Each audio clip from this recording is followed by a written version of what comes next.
అబ్బో ఇక్కడ కేజీ చీరలు కొంటే అర కేజీ చీరలు ఫ్రీ అంట. మంగళ్య షాపింగ్ మాల్, కేజీల్లో సేల్, టన్నుల్లో ఆనందం. నేను మీరు రచయితగా నా గురించి ఎంత మాట్లాడుతున్నారో నేను ఒకసారి ఫినాన్షియల్ లిటరసీ గురించి మాట్లాడడం మొదలు పెడితే మీరు అంతే షాక్ అవుతారు.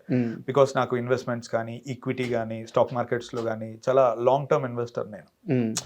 అంటే నాకు ఎప్పుడైనా సరే ఒక 4 రాళ్ళు నీ దగ్గర ఉన్నాయి అంటే వాటిని నీకోసం ఎలా పని చేయించుకోవాలి అనేది నాకు మను తర్వాత నేను నేర్చుకున్నాను. Okay. So it's been almost 6-7 years that I'm very active in investing. I don't trade. 9:30కి పొద్దున స్టాక్ మార్కెట్లోకి వచ్చి 3:30కి వెళ్ళేది కాదు. సో అంటే వెరీ గ్రేట్ కంపెనీస్ చూసుకొని సైక్లికల్ ఇన్వెస్టింగ్ కానీ గుడ్ స్టాక్స్ కానీ అప్రిషియేషన్ వేటికి ఉంటుంది, ఫ్యూచర్లో ఏవి పెరుగుతాయని నాకు తెలిసి I park my money very carefully there. ఈరోజు అది చిన్న మనీ అయి ఉండొచ్చు, బట్ యునో అట్లీస్ట్ అంటే నేను 2020-21లో పెట్టినప్పుడు అది వేరు. ఈరోజు నాకు ఇంకొక 4-5 years నేను చాలా హ్యాపీగా సర్వైవ్ అయ్యేటట్టు ఉంది. అంటే ఎవరిని చేయి అడగకుండా. ఐ థింక్ ఎక్కడో నాకు అదే చాలా ధైర్యం ఇస్తుంది. ఓకే. అంటే నేను సినిమా గురించి ఎంత రీసెర్చ్ చేసి తెలుసుకొని అలా ఉంటుందో I'm the same guy when it comes to equity and stock market and investing. So అంటే ఒక హెల్దీ ఫినాన్షియల్ లైఫ్ అనేది చాలా ఇంపార్టెంట్. ముఖ్యంగా నీ యాటిట్యూడ్ని కాంప్రమైజ్ అవ్వకుండా ఉంచుకోవడానికి ఆ చెయ్యి చాచి, ఎందుకంటే డబ్బు మనల్ని చాలా విషయాల్లో మనం వెనకడుగు వేసేలానో సర్దుకుపోయేలా చేస్తుంది. అది నాకు రాకూడదు అని అనుకున్నా. Touch wood, God has been very kind to me. All those things are good. Madhuram cinema స్టార్టింగ్లో అది సినిమానే అందాం దాన్ని, షార్ట్ ఫిల్మ్. సుమగారు కూడా అదే అన్నారు. సో మధురం స్టార్టింగ్లో మీరు ఒక లైన్ వేస్తారు, నా టీమే నా కుటుంబం అని చెప్పేసి, నా బృందమే నా కుటుంబం అని చెప్పేసి. ఇప్పుడు ఇన్నేళ్ల తర్వాత మీరు 8 వసంతాలు సినిమా చేస్తున్నప్పుడు మీకు మళ్ళీ ఆ మధురం హీరోనే ఇన్ని సంవత్సరాల తర్వాత కూడా మీతోనే ఉన్నారా? మళ్ళీ ఆయన్నే తీసుకోవడానికి కారణం ఏంటి? ఇన్ని సంవత్సరాలు ఏం లేదు, తన జీవితం తను ఉండే. అప్పుడప్పుడు ఓన్లీ మేము మాట్లాడుతూ ఉండేవాళ్ళం ఫోన్లో. సినిమా ప్యాషన్ తనకి ఉండేది, నాకు ఉండేది. ఇప్పుడు ఇనిషియల్గా ఇది నేను పెద్దవాళ్ళతో చేద్దాం అనుకుని వెళ్ళానండి మైత్రికి. అంటే దీపిక పాడుకునే, సూర్య ఇలాంటి వాళ్ళతో చేద్దాం, సంజయ్ పాత్ర సూర్యకి, శుద్ధి పాత్ర దీపికకి, ఇలానే రాసుకున్నాను. అందుకే ఆ డైలాగులు అవి కూడా అంత బలంగా ఉంటాయి. అక్కడికి వెళ్ళిన తర్వాత ఎక్కడో వాళ్ళు ఒకసారి కొత్త వాళ్ళతో అయితే ఇంకా బాగుండొచ్చు, పెద్దవాళ్ళతో మనకి కొన్ని ఇబ్బందులు ఉండొచ్చు, ఉండకపోవచ్చు, తెలీదు, కథ ఎక్కడైనా పాడవుతుందేమో, ఒక్కసారి ఆలోచించు అని అన్నారు. అప్పుడు కంప్లీట్లీ కొత్త వాళ్ళతో వెళ్దాం అనుకున్నప్పుడు నేను ముఖ్యంగా క్లైమాక్స్ కనుక చూసుకుంటే ఒక 14 నిమిషాలు ఒకే దగ్గర కూర్చొని, మనిషి కూర్చొని ఎన్నో ఎమోషన్స్ని చెప్పగలిగే ఒక వ్యక్తి కావాలి నాకు. 8 సంవత్సరాల జర్నీని చెప్పాలి. 8 సంవత్సరాల జర్నీని తను స్క్రాప్ యార్డ్లో ఏరుకునే దగ్గర నుంచి ఈ అమ్మాయిని గెలుచుకునే వరకు ఎమోషన్ అలా ఫ్లో అవ్వాలి అని అనుకున్నా. అప్పుడు నాకు ఆబ్వియస్లీ టచ్లో ఉన్నాం కాబట్టి ఈ వ్యక్తి చేయగలుగుతాడు, ఇది పుల్ ఆఫ్ చేయగలుగుతాడని నేను నమ్మి ఇచ్చాను. ఓకే. అండ్ సినిమాలో నా కంప్లైంట్ ఏంటంటే సిరివెన్నెల గారి పాట ప్రస్తావన తీసుకొచ్చారు. సో ఎక్కడైనా ఆ పాటని ఎక్స్ప్లెయిన్ చేస్తారేమో, ఒక సీన్ ఉంటుందేమో, ఒక డైలాగ్ ఉంటుందేమో అని చెప్పి ఎదురు చూశాను. సో ఎందుకు పెట్టలేదు? అది శుద్ధి అలా ఎక్స్ప్లెయిన్ చేస్తుంటే ఎంతసేపు అవుతుంది అని మేము ఒకసారి ఊరికే డ్యూరేషన్ తీసుకున్నాం. ఓకే. 4.5 minutes అవుతుంది అది. ఓకే. అంటే నాకే అది విన్నాక ఆడియన్స్కి ఎందుకు చెప్తున్నావు క్లాస్ మాకు అన్నట్టు అనిపించి అది తీసేసి నేను నా పర్సనల్ ఇన్స్టాగ్రామ్లో పెట్టేసుకున్నాను. 3 వీడియోస్లో పెట్టాను, చాలా డీప్గా అనలైజ్ చేస్తూ. సరే ఇక్కడ వరకే చెప్పేద్దాంలే, చాలులే అనుకున్నట్టు వదిలేసాను. అండ్ మిమ్మల్ని బాగా ప్రభావితం చేసిన లిరిక్ రైటర్స్ అంటే ఎవరు చెప్తారు? లిరిక్ రైటర్సే అనే కాదు, రచయితలైనా పర్లేదు, ఎందుకంటే మనకి సినిమాలో చలంగారి ప్రస్తావన ఉంది. సో మిమ్మల్ని బాగా ప్రభావితం చేసిన సినిమా రచయితలైనా కానీ కథా రచయితలైనా కానీ ఎవరి గురించి చెప్తారు? సినిమా రచయితలు అయితే కనుక ఆబ్వియస్లీ సిరివెన్నెల సీతారామ శాస్త్రి గారు. ఓకే. అంటే అతను ఎలా అయితే ఏ స్టేజ్ ఎక్కినా గురుభ్యో నమః అని మొదలు పెడతాడో వాళ్ళ గురువులందరికీ, అతను ఒక రకమైన, అంటే నేను ఇటువైపు రావడానికి చాలా ముఖ్యమైన కారణం. వేటూరి గారు, ఆరుద్ర గారు, ఆత్రేయ గారు, నాకు వనమాలి గారి లిరిక్స్ అంటే కూడా చాలా ఇష్టం. ఫార్చునేట్లీ అతనితో పనిచేసి ఇప్పుడు అతనితో ఒక స్నేహం ఏర్పడింది నాకు. అంటే ఒకప్పుడు ఇష్టమైన అభిమాన స్వర రచయిత దగ్గర నుంచి ఈరోజు ఒక స్నేహితుడయ్యే అది నాకు దొరికింది. సినిమాటిక్గా విశ్వనాథ్ గారు అంటే కూడా నాకు చాలా ఇష్టం. ఓకే. అంటే తన పాత్రల్ని చెక్కే విధానము, కళకి ప్రాధాన్యత ఇచ్చే విధానము. జంధ్యాల గారు చాలా ఇష్టం. అంటే పద ప్రయోగాలు అతను వాడే విధానం కానీ, కొత్త ఈవి గారు అంటే కూడా అంతే ఇష్టము. బాగా అంటే ఇంతమంది ఇష్టమైన వాళ్ళ పేర్లు చెప్పాను, కానీ బాగా ప్రభావితం చేసిందంటే మటుకు సిరివెన్నెల సీతారామ శాస్త్రి గారు. ఓకే. Hands down. అండ్ రచయితల విషయానికి వస్తే నేను ఎన్నోసార్లు చెప్పాను, మళ్ళీ మళ్ళీ చెప్తున్నాను. దేవరకొండ బాలగంగాధర్ తిలక్ అంటే ఎక్కడో ఆయన ప్రాణం ఎప్పటికీ నాలో ఉంటుంది అని నాకు అనిపిస్తూ ఉంటుంది. ఓకే. అమృతం కురిసిన రాత్రి, ఉన్న తిలక్ కథలు చదివినప్పటి నుంచి. అండ్ శ్రీశ్రీ అంటే శ్రీశ్రీ ఎలా అంటే చాలా ఆవేశపూరితంగా ఉన్నప్పుడు నాకు గుర్తొస్తాడు, కానీ చెమ్మ తగలాలి అన్నప్పుడు ఎప్పుడు తిలక్ ఉంటాడు నాలో. చలం ఎప్పుడు తట్టలేదా మిమ్మల్ని? Chalam is a very dangerous guy అండి. అంటే అందుకే అడిగింది తట్టలేదా అని. అంటే నాకు ఎలా అంటే చలం మణిరత్నం ఒకలా అనిపిస్తారు. ఓకే. వాళ్ళ నుంచి దూరంగా ఉండాలనుకుంటా నేను. ఎందుకంటే ఒకసారి అందులో పడ్డామంటే మనం అటే వెళ్ళిపోతాం, మళ్ళీ బయటకు వచ్చే అవకాశం ఉండదు. నేను మైదానం చాలా రీసెంట్గా చదివాను. ఓకే. ఒక 1 year బ్యాక్ చదివాను నేను మైదానం. చదివాక నేను చాలా డిస్టర్బ్ అయిపోయాను. ఎందుకంటే ఏమవుతుందంటే అండి, ఒక చిన్నపాటి హెల్ప్లెస్నెస్ వస్తుంది. ఇప్పుడు శ్రీశ్రీది అంటే మనం చదివినప్పుడు ఒక ఫైర్ ఉంటుంది, నీతో ఈ ఫైర్కి చాలా మంది నీకు తోడు ఉంటారు. తిలక్లో ఒక సెన్సిటివిటీ ఉంటుంది, తో కూడిన ఫైర్ ఉంటుంది. తిలక్ కత్తికి 2 వైపులా పదును ఉంటుంది. అంటే తిలక్ మాటలు ఎలా ఉంటాయంటే, ఎక్కడో ఏదో కథలో ఉదయం గురించి అతను చెప్పాలనుకున్నప్పుడు రాత్రిని రంపంతో కోస్తే రాలిన పొట్టులా ఉంది వేకువ అంటే, అలా పొడి పొడిగా అలా ఉంది వేకువ అని చెప్పడానికి తిలక్. సో చలం విషయానికి వస్తే ఏమవుతుందంటే, చలం గురించి ఇప్పుడు మనం చదివితే స్త్రీ పట్ల మనకు ఒక ఆవేదన వస్తుంది, ఆరాధన వస్తుంది, మనం ఒక్కరమే ఉండిపోతాం. అవును. అంటే అడగడానికి కారణం ఏంటంటే, ఇప్పుడు మీరు ఒక్కరే ఉన్నారు, ప్రేమ కథలను ఇంత అద్భుతంగా చెప్తున్నారు. ఎక్కడో కాడ ఆ ప్రేమ మీ దాకా వచ్చి ఉంటుంది, ఎందుకు ఇంకా పెళ్లి దాకా వెళ్ళలేదు? అంటే ప్రేమ కథలను ఇంత బాగా చెప్పాలంటే అనుభవిస్తే కానీ చెప్పలేము. అది నాకు పర్సనల్గా అనిపిస్తుంది. సో ఏదన్నా బ్రేకప్ స్టోరీ ఉందా, లేకుంటే ఎందుకు ఇంకా పెళ్లి దాకా వెళ్ళలేదు?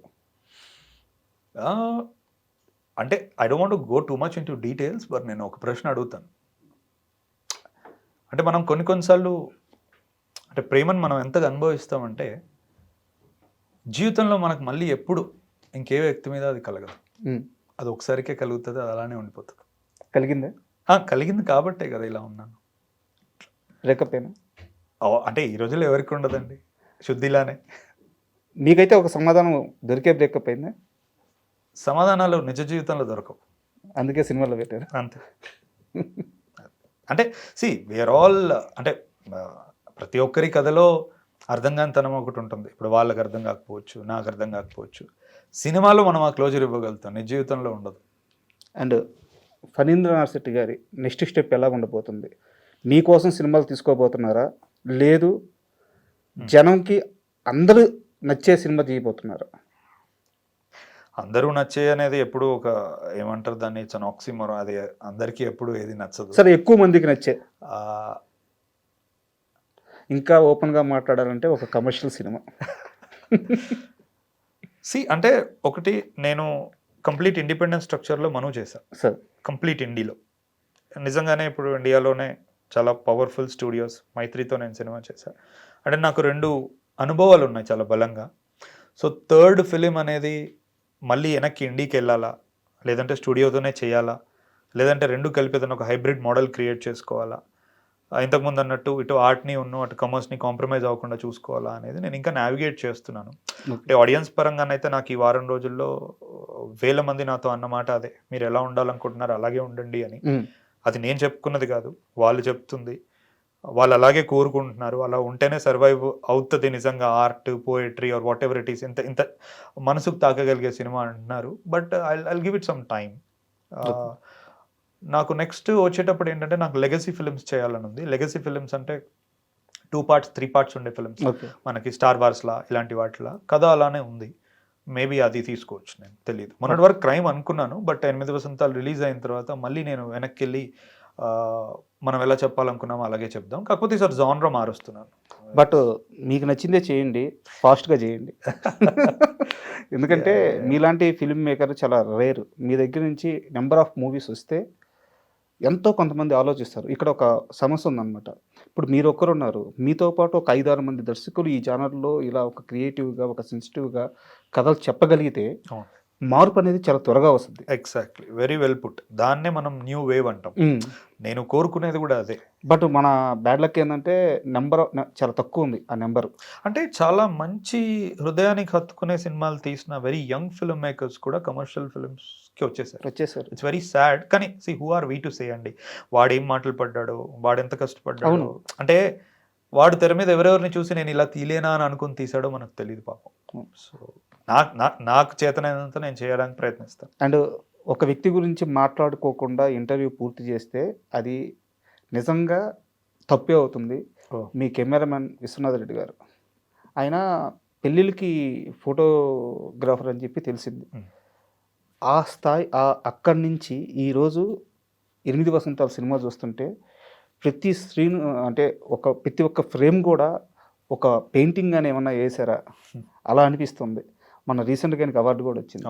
సో ఆయన జర్నీ అంతా మీరు పక్కనే ఉన్నారు. ఆయన కష్టం డెబ్యూయే. అవును, మనము మీతోనే కదా. సో ఆయన వర్క్ గురించి ఏం చెప్తారు? విశ్వ ఎలా అంటే he's first thing what I like about విశ్వ, తను ఒక గీక్. ఓకే, అంటే kind of tech freak nerd. అంటే కొత్తగా ఏ టెక్నాలజీస్ వచ్చినాయి, మనం ఇక్కడ ఎలా అడాప్ట్ చేసుకోవాలి వాటిని, లెన్స్ కానీ లేకపోతే ఎక్విప్మెంట్ కానీ కలరింగ్ ప్రాసెస్ కానీ ఎక్స్పోర్ట్స్ కానీ ఇవన్నీ ఎప్పటికప్పుడు బాగా తెలుసుకునే ఒక వ్యక్తి. నాకు అలాంటిది బాగా నచ్చుతుంది. ఇంకొకటి ఏంటంటే ఒకటి ఫస్ట్ డైరెక్టర్కి చాలా పవర్ఫుల్ విజన్ ఉండి ఎక్స్ట్రీమ్ ఆర్టిస్టిక్ ఎస్థెటిక్స్ ఉంటే అతను ఎవరితో పనిచేయడానికైనా అతనికి ఈజీ ఉంటుంది. హ్యావింగ్ సెడ్ దాట్ అలాంటి వాళ్ళు దొరకడం కూడా ఒకసారి అదృష్టం. నాకు ఇట్ హ్యాపెండ్ విత్ విశ్వ. అంటే పీపుల్ క్లియర్గా తెలుసు ఇది ఫణీంద్ర నర్సిటీ ఫ్రేమ్, ఇది ఫణీంద్ర నర్సిటీ విజువల్ అని, కానీ అది నేను తీయను, అది తీసే వ్యక్తి కూడా ఉండాలి. సో ఆ లాంగ్వేజ్లో ఇంకా చెప్పాలంటే అసలు విశ్వాన్ని నేను తీసుకుంది కూడా తన ఇన్స్టాగ్రామ్లో ఒకప్పుడు ఏదో పిట్ట ఫోటో పెట్టాడు. అది చాలా బ్లర్గా ఉంటుంది, ఏదోలా ఉంటుంది అది, కానీ నాకు అందులో ఆర్ట్ కనపడింది. నేను అది చూసి ఈ వ్యక్తి సినిమా తీయగలుగుతాడని నేను నమ్మాను. అండ్ అంతకంతకి విశ్వ పెరుక్కుంటూనే పోతున్నాడు. గామి కానీ అంతకుముందు మను కానీ ఇప్పుడు 8 వసంతాలు కానీ. సో నేను విశ్వ కూడా అందుకే అదే చెప్తూ ఉంటా, విశ్వ చాలా జాగ్రత్తగా ప్రాజెక్ట్స్ చూస్ చేసుకో. ఎందుకంటే ఇప్పుడు మనుకి గామికి మధ్యలో వేరే సినిమాలు రావచ్చు, గామికి 8 వసంతాలకు మధ్యలో వేరే సినిమాలు రావచ్చు. అంటే జనరల్గా రాజర్ డీకిన్స్ అని ఒక one of the greatest cinematographers contemporary ఉన్నాడు.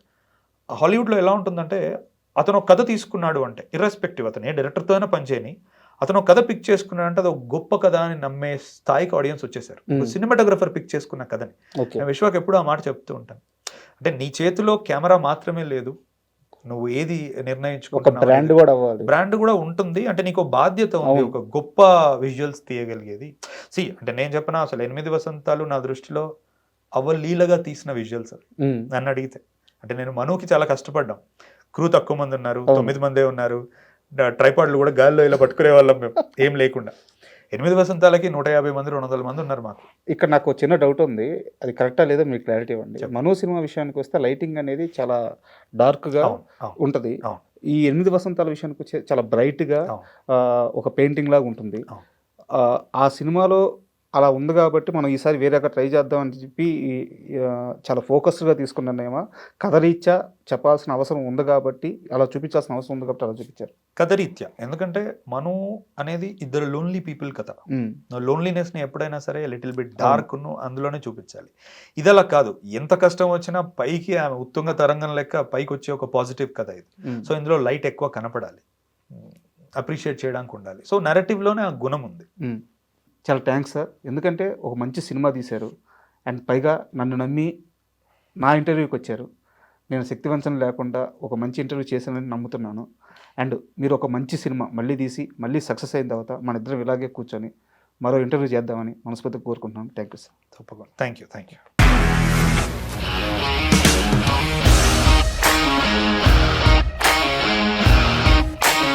ఇండస్ట్రీలో కమిట్మెంట్ ఇష్యూస్ వస్తే నీకు కూడా వచ్చినట్టు మార్నింగ్ తీసుకెళ్ళాలంటే కొట్టి పడేస్తారు.